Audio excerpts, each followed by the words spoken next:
Vous connaissez cet air samplé par 113 ? Mais saviez-vous que derrière se cache un chanteur qui a œuvré pour l'émancipation culturelle et politique algérienne ?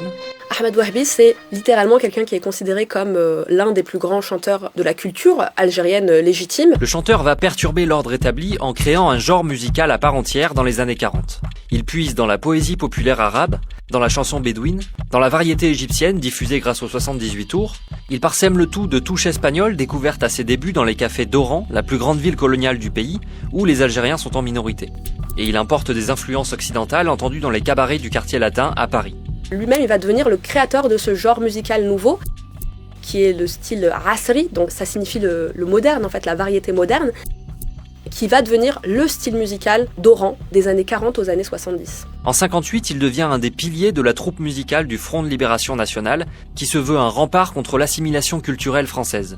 Et qu'est-ce qu'elle fait, cette troupe musicale ? Elle va faire énormément de prestations partout dans le monde, et particulièrement dans le monde arabe, pour sensibiliser à la cause algérienne. Il est venu de Paris directement sur Tunis, lui et beaucoup d'artistes, en pleine guerre de libération nationale, 54-62.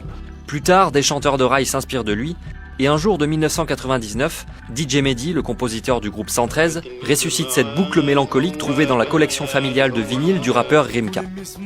Une histoire de transmission.